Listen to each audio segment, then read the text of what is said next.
I was curious to know, one of his famous quotes says that each soul is potentially divine. And what struck me was the use of the word potential. And I was eager to know why it's not said that each soul is divine, but each soul is potentially divine. All right, that's a very good question. Swami Vivekananda's a very well-known quote, oft quoted, each soul is potentially divine, and the goal is to manifest this divinity already within us. And you do it by meditation or love or service or by knowledge. The last one was what we were trying to do this morning. But then, notice, if you go by the way of Advaita Vedanta, the way we were talking this morning, then wouldn't you say each soul is divine? Why potentially divine?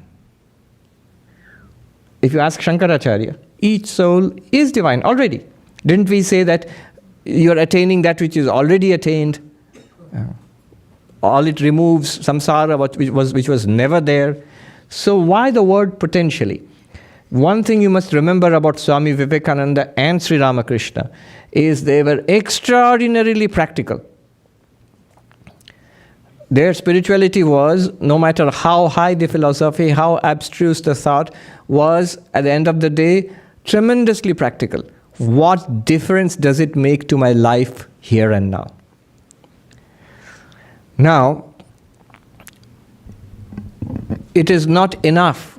See, the way we teach classical Advaita Vedanta, one danger could be, I know it. I have read the books, I have heard the talks, I have got so many notes, or nowadays everything is in the cloud, so everything is there. And I know it, I know all the arguments, I understand it, I even have a feel for the whole thing. So is your suffering in life at an end? Not quite, mostly so, but there are little problems. I get really mad when I don't get parking, and I really don't like my boss. No, if my suffering is not at an end, is my life a blessing to people around me? Some of them like me, and many of them don't. Then no. If I have not got the fruits, the results of Advaita, which is promised, then the journey is not complete yet. No matter whether what I know, what I have practiced, what I have read, understood, all that is very good, but I haven't got what I came in here for. So Sri Ramakrishna and Swami Vivekananda, they insist that religion not only must be at the level of the understanding, it must be not only at the level of the feelings, devotion, love, I feel it all within my heart, but my behavior with others. How is it possible? Heart is full of devotion and I am the most irritable, angry and annoyed and annoying person. So it must also be translated at the level of life, at the level of not only my thought, but at the level of my speech and the level of my actions, day-to-day life. So that is called the manifestation of the divinity within us. Manifestation at what level? I must see it as so, not just hear about it or read about it. So at the level of thought, clear. At the level of speech, my expressions and my feelings, it must express that reality. And at the level of my action, am I unselfish? Am I serene? Am I fulfilled? Or are there things, yes, I'm enlightened, I know all about Brahman, but there are these places. I want that Bahamas vacation and that the latest iPhone, and I have a list, a wishing list for Christmas. Then no. And this is, I'm putting it at a very simple level. It can go very deep. That I really don't want anything in the world, but I want these visions of God, or these occult powers, or to be a great teacher, or something like that. Might seem very noble, or not so noble, but that still shows that one is still very far indeed from enlightenment. So practically, the knowledge which we gain through these teachings, it must be manifest. Only in that sense, Swami Vivekananda is saying, potentially divine. If you ask him, but are you actually divine right now? Yes, of course. Of course. Are we Brahman right now? Of course. But to translate that into at the level of the body-mind, that takes time. And that takes effort. Sri Ramakrishna, there's a famous story where he threw coins and clay into the river. It is famous Bengali, the taka mati, mati taka. Mati means earth, and taka means money.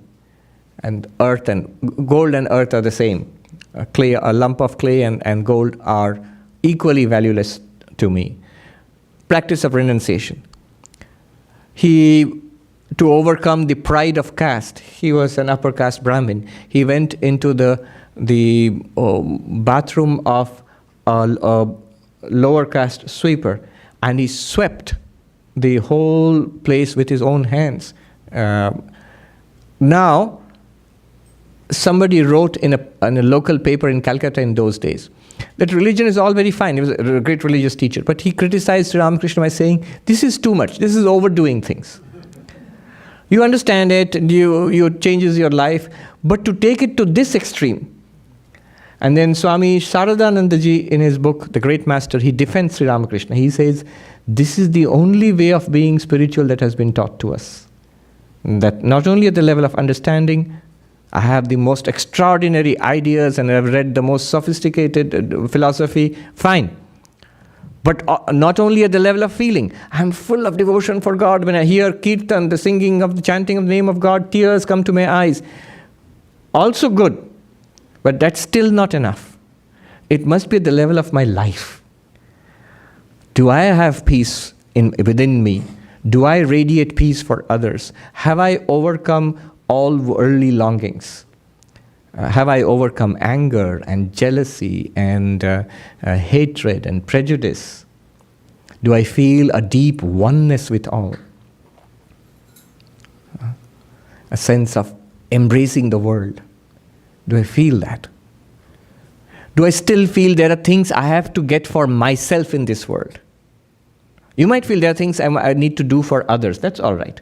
But for myself, for my own personal fulfillment, and then it's still spiritually immature. So that's the sense of potentially divine. It must come to that level. Thank you. That's a good question. I also used to think similar doubt struck me. Swami Vivekananda said, religion is the manifestation of the divinity within us. She said, potentially divine. And then he added, it's a manifestation of the divinity. Now, I used to think, being trained in classical Vedanta, isn't it more accurate to say religion is the knowledge of the divinity within us? I will know that I am Brahman, that's what we are trying to do, that thou art. It's knowledge.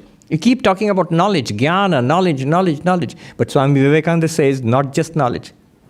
Of course, the original text, they're very clear about it. They mean this manifestation, definitely. But it has to be said explicitly. It has to be said explicitly.